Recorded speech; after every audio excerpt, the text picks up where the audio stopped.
시간은 우리의 감정을 왜곡하는 독특한 방식을 가지고 있습니다. 브랜든과 제가 사귄 지 4개월밖에 되지 않았지만 우리가 공유한 감정의 강도는 우리의 관계를 동시에 짧고도 영원한 것처럼 느끼게 했습니다.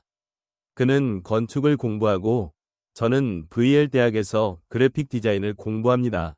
둘 다 2학년입니다. 우리는 디자인에 대한 공통의 열정 때문에 신입생 세미나에서 만났습니다. 처음부터 우리의 대화는 자연스럽게 흘러갔고 미래에 대한 계획과 공부에 대한 이야기로 가득 차 있었습니다. 우리는 종종 모형과 스케치로 가득 찬 카페에서 커피를 마시며 시간을 보냈습니다. 그 당시에는 모든 것이 너무 단순하고 가벼웠습니다. 밤은 아이디어와 프로젝트에 대한 토론으로 가득 차 있었고 저는 항상 그것을 좋아했습니다. 브랜드는 저와 매우 다른 배경을 가지고 있었습니다. 그의 강한 가톨릭 신앙과 보수적인 견해는 처음에는 저를 흥미롭게 만들었습니다. 그는 자신의 과거와 가치관에 대해 항상 솔직했고 연애 경험이 거의 없으며 결혼할 때까지 순결을 지키기로 결심했다고 말했습니다. 그러나 우리가 신혼 단계를 지나면서 저는 그 차이점의 무게를 점점 더 느끼기 시작했습니다. 한때 제가 존경했던 그의 전통적인 견해는 이제는 제한적으로 느껴졌고 특히 친밀함이나 개인의 자유에 관한 주제에서는 더욱 그랬습니다. 그는 항상 자신의 보수적인 관계 접근 방식에 대해 솔직했지만 그런 솔직함이 때로는 저를 불편하게 만들었고 이것이 우리의 관계에 어떤 영향을 미칠지 의심스러웠습니다. 첫 번째 큰 도전은 제가 그래픽 디자인 프로그램의 친구들과 함께하는 주요 프로젝트에 참여했을 때 찾아왔습니다. 50가지 특별한 형태라는 이 프로젝트는 예술과 과학을 결합하여 다양한 추상적인 형태의 3D 모델을 만드는 것이었습니다. 마감일이 다가오면서 팀원들은 모든 작업을 마무리하기 위해 밤을 새우기로 결정했습니다. 저는 프로젝트에 대해 흥분했고 브랜든에게 제 계획을 공유하며 그가 그 중요성을 이해해 줄 것이라고 기대했습니다. 그러나 그의 반응은 제가 예상했던 것보다 훨씬 차가웠습니다. 그는 밤을 새우는 것뿐만 아니라 제가 우리의 관계 밖에서 무언가에 깊이 관여하는 것에 대해 불편해하는 것 같았습니다. 그의 불편함은 창의적인 프로젝트의 예측 불가능한 성격에 대해 경계하는 그의 종교적 신념에서 비롯된 것 같았습니다. 그의 반응은 우리 사이에 차가운 분위기를 만들었습니다. 그날 밤 제가 떠날 때 그의 작별 인사에는 눈에 띄는 긴장감이 있었고 그의 포옹도 어색하게 느껴졌습니다. 이것은 너무 다른 기반 위에 세워진 우리의 관계가 정말로 지속될 수 있을지 의문을 품게 만들었습니다. 그럼에도 불구하고 저는 프로젝트 밤을 기대하며 동시에 약간의 걱정을 안고 떠났습니다. 그날은 수업으로 바쁘고 마감일이 다가오면서 창의적인 에너지가 넘치는 평범한 목요일이었습니다. 저는 오후 내내 스튜디오에서 제 작업의 마무리 작업을 하며 시간을 보냈습니다. 활기찬 분위기는 전염성이 있었고 모두가 아이디어를 주고받으며 작업했습니다. 저는 휴대폰을 수시로 확인하며 브랜든의 메시지가 없는 것을 눈치채고는 그의 기분을 전환하고 제 흥분을 나누고 싶어 메시지를 보냈습니다. 안녕. 오늘 하루 바빴지만 오늘 밤이 기대돼. 행운을 빌어줘. 답장은 금방 왔지만 제가 기대했던 것과는 달랐습니다. 행운을 빌어. 시간이 될 때 이야기해야 할 것이 있어. 그의 메시지에는 감정을 암시할 만한 이모티콘도 없었고 그 간결함과 어조는 저를 불안하게 만들었습니다. 저는 캠퍼스 근처의 작은 카페에서 급하게 저녁을 먹으며 브랜든의 메시지에 대해 생각했습니다. 카페는 평소처럼 아늑했지만 오늘은 그 따뜻함이 제 안의 차가움을 녹이기에는 역부족이었습니다. 잠시 아파트로 돌아가니 브랜든이 작은 공용 거실의 문턱에 기대어 서 있었습니다. 그의 자세에는 명백한 긴장감이 느껴졌고 제가 들어서자 그의 얼굴은 며칠 만에 본 것 중 가장 어두운 표정이었습니다. 일찍 왔네. 제가 명랑하게 말하려고 했지만 브랜든은 그냥 고개를 끄덕였습니다. 제가 가방을 내려놓고 코트를 벗는 동안 그의 눈은 저를 따라다녔습니다. 내 프로젝트 밤에 대해 이야기해야 해. 그가 말을 시작했습니다. 그의 목소리는 차분했지만 날카로운 어조가 있었고 저는 즉시 방어 태세를 취했습니다. 네가 친구들과 밤새도록 있어야 하는 이유를 이해할 수 없어. 그냥 프로젝트 때문만은 아닌 것 같아. 그의 말은 더 깊은 불신을 반영하고 있어 더욱 아팠습니다. 그냥 프로젝트야. 브랜든, 내 학점에 중요하고 이런 일이 어떻게 돌아가는지 알잖아. 우리 모두 마감을 맞추기 위해 밤을 새우는 거야. 제가 말했습니다. 목소리를 평온하게 유지하려고 노력했습니다. 브랜든은 팔짱을 끼고 약간 눈살을 찌푸렸습니다. 항상 프로젝트뿐이야? 그렇지? 아니면 뭔가 다른 이유가 있는 거야. 난 네가 나 없이 이런 일들을 하는 걸 보면 네가 점점 멀어지는 것 같아. 오늘 밤은 네가 나를 원하지 않는 것 같아. 저는 한숨을 쉬며 그의 말의 무게와 그 말이 상징하는 점점 커지는 간격을 느꼈습니다. 이건 네가 없길 원해서가 아니야, 브랜든. 이건 내 하기를 위해, 나를 위해 해야 하는 일이야. 네가 이해할 줄 알았어. 그는 시선을 돌렸고 그의 얼굴의 주름은 더 단단해졌습니다. 알아. 그냥 가끔은 힘들어. 예전처럼 우리가 함께했던 날이 그리워. 그의 목소리에는 슬픔이 묻어 있었고 그것은 영화를 보거나 토요일 밤에 디저트를 나누는 것만 걱정하던 더 단순한 시절을 떠올리게 했습니다. 이제 우리 거실에 희미한 조명 아래 서 있는 그 시절은 먼 메아리처럼 느껴졌고 우리 관계에 점점 더 복잡해지는 문제들에 가려져 있었습니다. 나도 그리워. 제가 부드럽게 인정했습니다. 그 뒤를 이은 침묵 속에서 우리 사이의 거리는 더 깊어졌습니다. 저녁은 불편한 휴전으로 끝났고 문제는 일시적으로 접어두었지만 그 긴장감은 완고한 안개처럼 남아 있었습니다. 제가 나가려고 물건을 챙기자 브랜든의 목소리가 문에서 저를 멈췄습니다.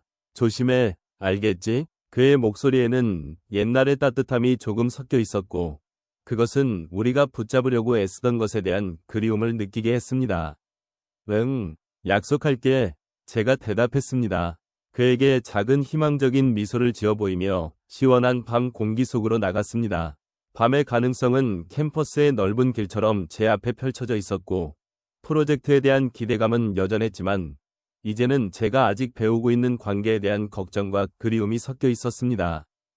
프로젝트 밤은 강렬할 준비가 되어 있었고 우리가 시간과 싸우며 작업하는 동안 창의성과 혼돈이 뒤섞일 것이었습니다. 친구들과 저는 대학의 메인 도서관에 있는 스터디룸을 예약했습니다. 이곳은 늦은 밤 공부 세션이나 협업 프로젝트를 위해 자주 사용되는 공간이었습니다.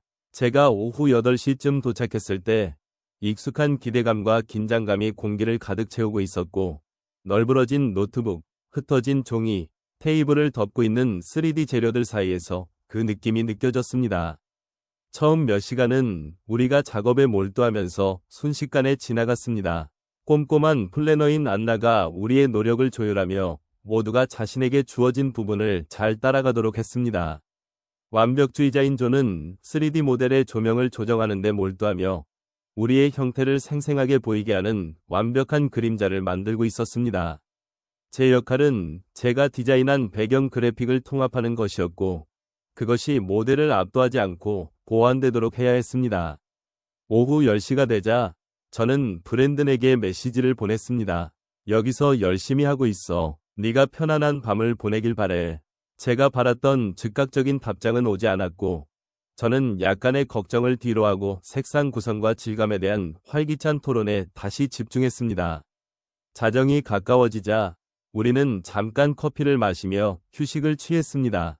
도서관의 24시간 카페는 커피 향기와 조용한 대화 소리로 가득 차 있었고 다른 학생들도 밤샘 작업을 하고 있었습니다. 저는 다시 휴대폰을 확인하며 브랜든의 메시지가 없는 것을 눈치채고는 걱정이 스치며 커피가 조금 더 쓴 것 같았습니다. 하지만 곧바로 친구들과 함께한 활기찬 대화로 돌아갔고 인기 있는 디자인 리얼리티 쇼의 최신 에피소드에 대해 이야기했습니다. 새벽 2시가 되자 프로젝트는 잘 진행되고 있었지만 피로가 몰려오고 있었습니다. 우리는 에너지 드링크와 마감이 다가올 때에 집단적인 아드레날린으로 버텼습니다.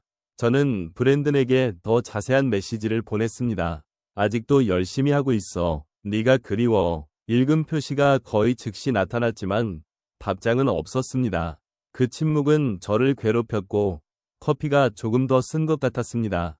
새벽 4시가 되자 우리는 마무리 작업을 하고 있었고 방은 조용해졌고 초기의 흥분은 집중과 가끔씩 내지르는 하품으로 바뀌었습니다. 저는 브랜든에게 마지막 업데이트를 보냈고 그가 격려의 말이나 최소한 제 노력을 인정해 줄 것이라고 반쯤 기대했습니다. 거의 다 끝났어. 최종 결과물을 네가 보는 걸 기대할 수 없어. 사랑해. 이번에는 답장이 없는 것이 더 무겁고 의미심장하게 느껴졌습니다.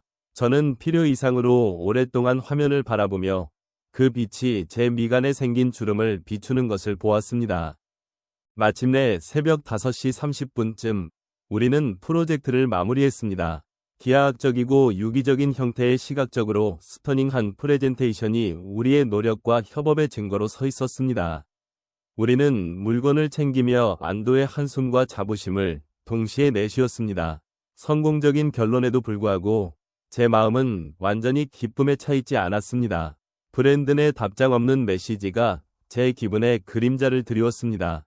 저는 해가 뜨기 시작할 때 집에 도착했고 아파트는 조용했고 브랜든의 침대는 만져지지 않은 채로 있었습니다.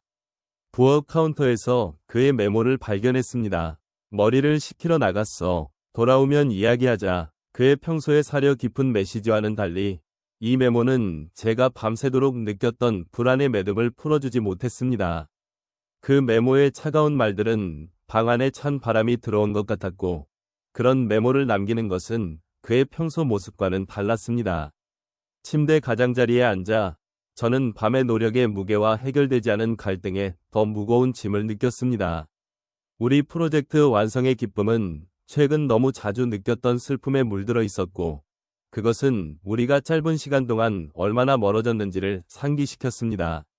그의 귀가를 기다리며 밤의 흥분은 배경으로 사라졌고 우리를 기다리는 대화의 불확실성에 가려졌습니다. 브랜든은 정오가 넘어서 집에 돌아왔고 현관문이 닫히는 소리는 대면이 임박했음을 알리는 신호였습니다. 그는 코트를 걸고 현관 근처의 접시에 열쇠를 놓는 소리를 들을 수 있었고 각 소리는 우리 아파트의 긴장된 침묵 속에서 약간 울렸습니다. 분위기는 무거웠고 우리 앞에 놓인 어려운 대화에 대한 기대감으로 가득 차 있었습니다.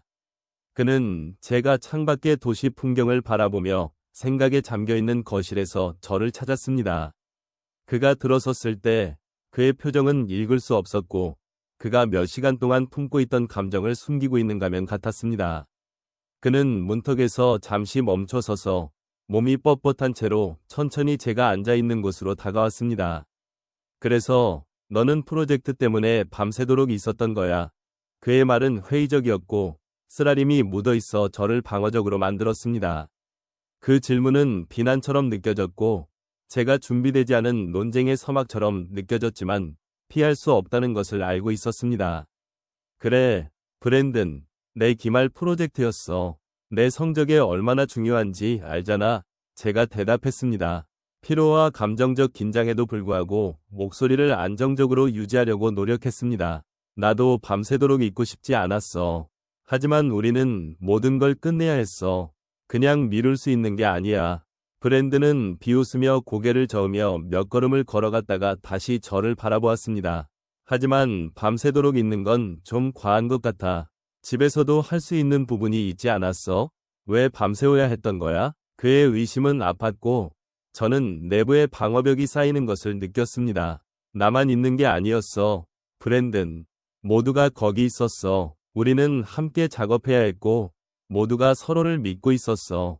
그는 여전히 믿지 못하는 듯 팔짱을 끼고 벽에 기대어 서 있었습니다. 네가 그렇게 밖에 있는 게 마음에 안 들어. 연락도 없이 내가 어떻게 너를 믿으라는 거야? 그의 말이 계속될수록 방은 점점 작아지는 것 같았고 우리 사이의 공기는 말하지 않은 것들과 쌓인 좌절감으로 무거워졌습니다.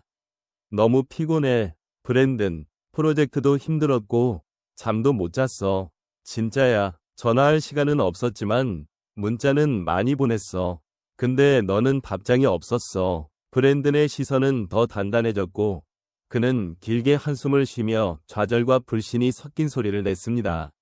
모르겠어. 그냥 뭔가 이상해. 뭔가 맞지 않는 게 있어. 대화는 더욱 격렬해졌고 우리는 각자 오래된 불만과 오해를 되풀이하며 목소리를 높였다 낮추는 익숙한 춤을 췄습니다. 제가 밤샘 작업의 필요성을 설명하려고 노력했지만 브랜드는 여전히 회의적이었고 그의 신뢰는 그 사건으로 인해 무너진 듯했습니다. 대화가 계속될수록 저는 잠의 부족뿐만 아니라 제 행동과 의도를 끊임없이 정당화해야 한다는 느낌에 지쳤습니다. 제 교육과 우리의 관계에 대한 헌신을 변호해야 한다는 느낌은 정말 지치게 했습니다. 오후에 빛이 사라지기 시작하자 저는 더 이상 논쟁을 계속할 의지가 없었습니다. 마침내 일어서며 우리의 격렬한 대화를 잠시 멈췄습니다. 쉬어야겠어, 브랜든, 제가 조용히 말했습니다. 목소리에서 싸우려는 의지가 사라졌습니다. 네가 그렇게 느껴서 유감이야. 하지만 난 진실을 말했어. 네가 믿어주길 바래. 그의 대답을 기다리지 않고 저는 침실로 향했고 브랜드는 제가 떠난 자리에 남아 빠르게 침묵으로 채워진 거실에 남겨졌습니다. 해결되지 않은 긴장은 우리 집에 남아 있었고 제가 침실 문을 닫으며 혼란에서 벗어나고 몇 시간에 필요한 잠을 자려고 했습니다. 아침 햇살이 어둠을 뚫고 들어오자 저는 프로젝트 세션 후 편안한 아침을 기대했습니다. 그러나 갑자기 울린 전화 소리에 아파트의 고요가 깨졌습니다. 전화는 브랜든이었고 시간과 우리가 주고받은 긴장된 메시지를 고려할 때 저는 어려운 대화를 준비했습니다. 하지만 제가 전혀 준비하지 못한 일이 일어나려고 했습니다. 아침 햇살이 어둠을 뚫고 들어오자 저는 프로젝트 세션 후 편안한 아침을 기대했습니다. 그러나 갑자기 울린 전화 소리에 아파트의 고요가 깨졌습니다. 전화는 브랜든이었고 시간과 우리가 주고받은 긴장된 메시지를 고려할 때 저는 어려운 대화를 준비했습니다. 하지만 제가 전혀 준비하지 못한 일이 일어나려고 했습니다. 여보세요? 제 목소리는 잠에서 깬 듯했고 불안이 묻어 있었습니다. 제 귀에 들린 소리는 말이 아니라 분명하고 의심의 여지 없는 친밀함의 소리였습니다. 제 마음은 혼란에 빠졌고 그 소리를 처리하려고 애쓰는 동안 브랜든의 목소리가 들려왔습니다. 네가 놓치고 있는 걸 듣게 해주고 싶었어. 그가 속삭였고 그의 목소리에는 잔인함이 느껴졌습니다. 배경 소리는 줄어들지 않았고 그는 분명히 혼자가 아니었습니다. 충격은 마치 물리적인 타격처럼 느껴졌고 제 숨을 앗아갔습니다. 제 손은 전화기를 잡고 떨렸고 제 심장은 분노, 상처, 믿을 수 없음이 뒤섞인 감정으로 뛰고 있었습니다. 제가 사랑했던 남자가 어떻게 그렇게 의도적으로 저를 모욕하고 괴롭힐 수 있었을까요? 잠시 정적이 흘렀고 부드러운 소리가 들렸고 다시 브랜든의 목소리가 들려왔습니다. 이번에는 더 차가웠습니다. 이제 네가 원하지 않는다는 게 어떤 느낌인지 알겠지. 그가 말했습니다. 그리고 전화가 끊겼습니다. 전화기는 제 마비된 손에서 미끄러져 나무 바닥에 떨어졌습니다. 저는 얼어붙었고 그의 말의 메아리가 제 마음속에서 울렸습니다. 각 음절은 제 마음의 유리 조각처럼 박혔습니다. 그 고통은 날카롭고 깊었고 제 존재의 핵심을 가르는 배신이었습니다. 뜨거운 눈물이 흘러내렸고 저는 바닥에 주저앉았습니다.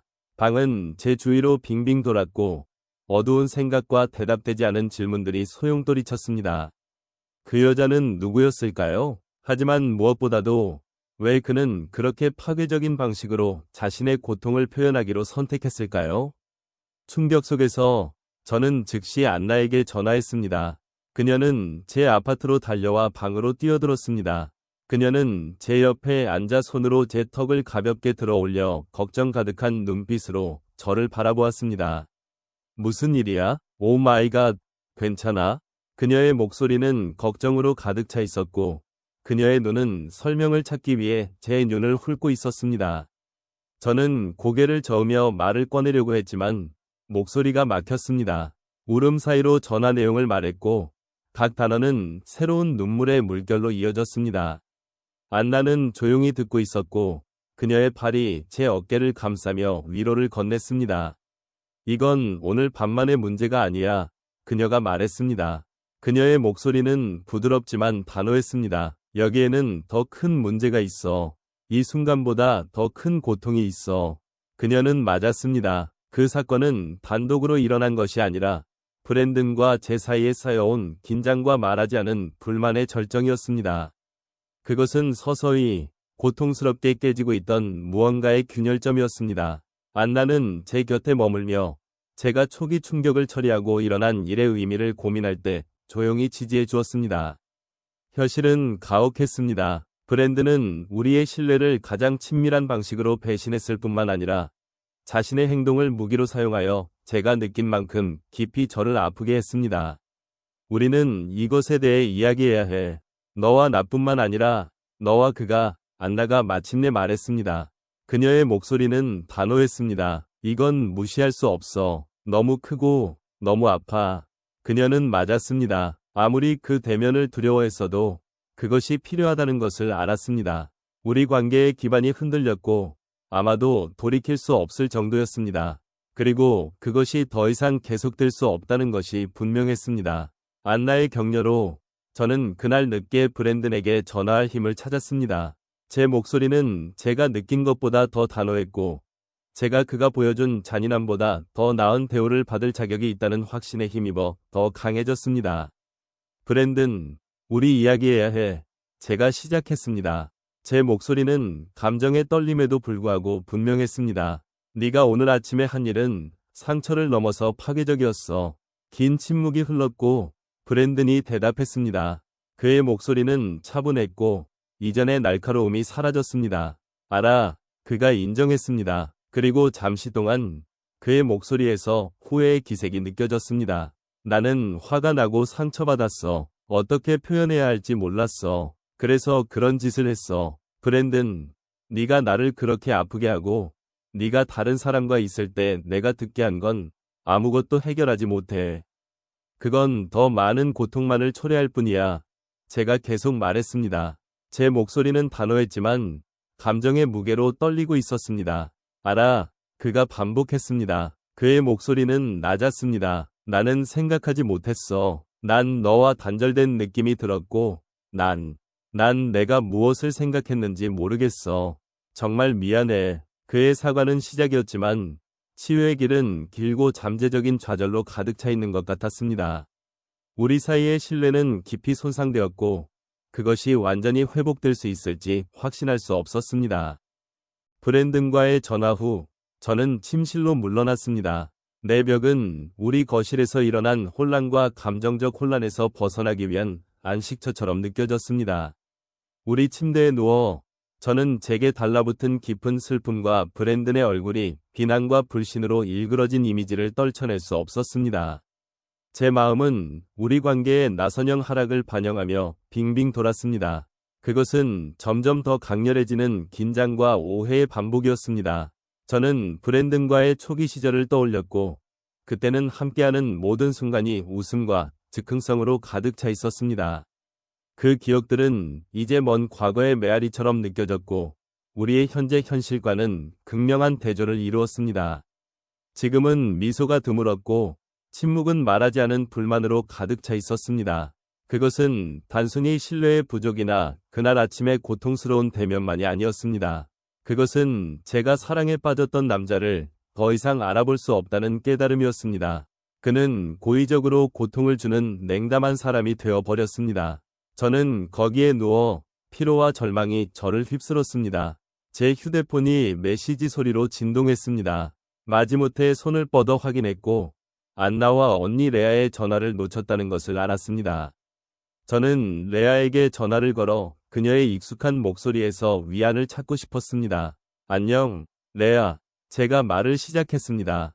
제 목소리는 약간 갈라졌습니다. 안녕, 무슨 일이야? 내 메시지에서 뭔가 이상하다는 걸 느꼈어. 그녀가 대답했습니다. 그녀의 목소리는 즉시 걱정으로 바뀌었습니다. 저는 아침 일어난 일, 브랜든의 전화, 그리고 교환된 고통스러운 말들을 이야기했습니다. 레아는 조용히 듣고 있었고 설명이 필요할 때만 질문을 했습니다. 제가 말을 마쳤을 때 무거운 침묵이 흘렀습니다. 그건 정말 잔인해. 너 같은 사람이 이런 행동을 참아줄 거라고는 생각하지 못했어. 레아가 마침내 말했습니다. 그녀의 말은 단호하고 직설적이었고 제 자신의 생각을 반영하고 있었습니다. 그것은 제가 얼마나 멀리 떨어져 있는지를 보여주는 것이었고, 제 자신의 가치와 상호 이해를 소중히 여기던 사람에서 멀어졌다는 것을 보여주었습니다. 그래, 나도 알아. 난 그가 누구였는지조차 모르겠어. 제가 인정했습니다. 제 자신의 말의 무게를 느끼며 말했습니다. 난 이렇게 계속할 수 없어. 나를 소진시키고 있어. 레아, 건강하지 않아. 넌 더 나은 대우를 받을 자격이 있어. 레아가 대답했습니다. 그녀의 목소리는 부드럽지만 단호했습니다. 넌 앞으로 진짜로 원하는 것이 무엇인지 생각해야 해. 단지 관계를 위해서가 아니라 너 자신을 위해서. 그녀의 말은 제 안에 무언가를 불러일으켰고 혼란 속에서도 결심의 불꽃이 일었습니다. 그것은 제가 우리의 흔들리는 관계를 구하려는 시도에서 소홀히 했던 제 자신의 부분을 되찾으라는 요구였습니다. 저는 제가 진짜로 원하는 것이 무엇인지 반성해야 했고 단지 브랜든의 기분과 비난의 흐름에 휩쓸려서는 안 되었습니다. 그날 늦게 저는 안나와 커피를 마시러 만났습니다. 언제나처럼 그녀는 제가 소음을 제치고 상황을 더 명확히 볼 수 있도록 도와주는 든든한 존재였습니다. 제가 커피를 마시며 안나는 단호하게 말했습니다. 모두가 봤어. 너도 알잖아. 넌 더 이상 내 자신이 아니야. 넌 항상 긴장하고 항상 브랜든의 감정을 어떻게 헤쳐나갈지 걱정하고 있어. 마지막으로 내 자신을 위해 네가 행복해지는 일을 한 게 언제야? 그녀의 질문은 공중에 매달려 있었고 도전적이었습니다. 저는 대답이 없었고 그것 자체가 말해주는 바가 있었습니다. 그가 변했어, 안나. 아니면 내가 이제야 그의 숨겨진 면을 보고 있는 걸지도 몰라. 제가 말했습니다. 그 깨달음은 쓰라렸습니다. 아마도 안나가 동의했습니다. 그녀의 이마는 생각에 잠긴 듯 주름져 있었습니다. 하지만 더 중요한 건 너가 어떻게 할 거냐는 거야. 그게 문제였죠.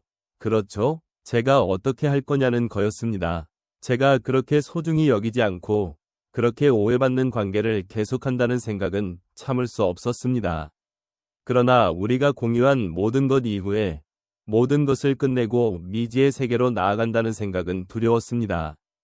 다음 며칠 동안 저는 제 자신에게 시간을 내어 제 가치관, 제 필요, 그리고 제 미래에 대해 생각했습니다. 제가 원하는 사랑의 종류, 양육적이고 존중하며 기쁨을 주는 사랑에 대해 생각했습니다. 브랜든과 제가 지금 가지고 있는 것이 그 이상과는 거리가 멀다는 것이 분명했습니다. 사랑은 원망과 고통에 가려져 있었고 제가 상상했던 파트너십과는 거리가 멀었습니다. 저는 혼자서 앞으로 나아가는 것이 우리의 길을 잃은 관계에 머무는 것보다 더 나은 길이라는 것을 깨달았습니다. 그것은 단순히 행복을 찾는 것뿐만 아니라 제 자신의 존중을 지키고 관계가 저를 삼키기 전에 제가 가지고 있던 힘을 다시 찾는 것이었습니다.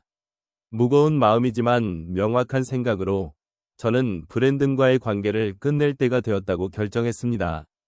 저는 제 결정을 표현해야 했고 그것은 악이나 분노에서가 아니라 진실과 자기 존중에서 비롯된 것이었습니다.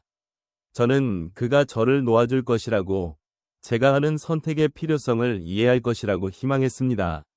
우리의 관계를 끝내기로 한 결정은 쉽지 않았지만 필요했습니다. 그것은 치유를 향한 한 걸음이었고 한때 제 삶을 정의했던 기쁨과 평화를 되찾기 위한 한 걸음이었습니다.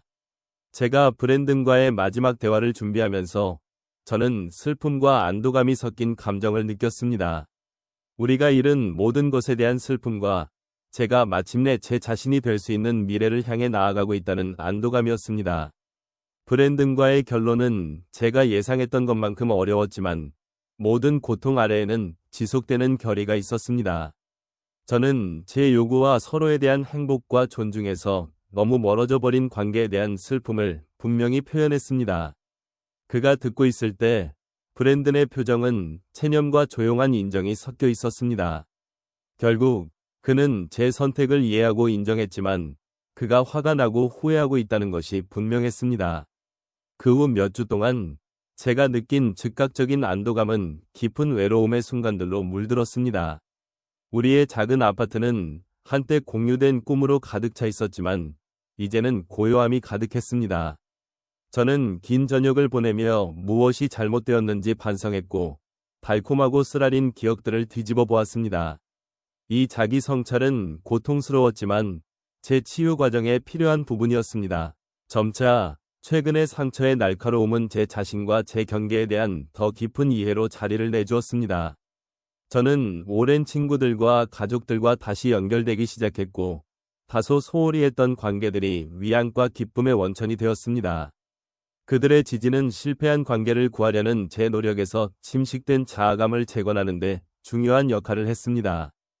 제가 이 시기에서 얻은 교훈은 값비싼 것이었지만 얻기 어려운 것이었습니다. 저는 제 자신과 파트너에게 정직하고 솔직하는 것의 가치를 깨달았습니다. 저는 너무 많이 양보하고 다른 사람들을 행복하게 하려는 시도에서 자신을 잃는 위험을 깨달았습니다. 저는 관계에서 외로움에 대한 두려움보다 감정적 충족과 상대방에 대한 존중을 우선시하겠다는 스스로와의 약속을 했습니다. 제가 앞으로 나아가면서 이 경험의 상처는 남아있지만 그것들은 제 회복력을 증명하는 증거입니다. 그것들은 제가 어려운 진실을 마주하고 힘든 결정을 내릴 수 있는 힘이 있다는 것을, 제가 완전히 그리고 조건 없이 사랑받을 자격이 있다는 것을 상기시켜 줍니다. 제가 한때 알았던 기쁨과 평화를 되찾는 여정은 계속되고 있지만 이제 저는 더 명확한 비전을 가지고 걷고 있습니다. 제가 누구인지, 그리고 삶과 사랑에서 진정으로 소중히 여기는 것이 무엇인지에 대한 더 명확한 비전을 가지고 있습니다.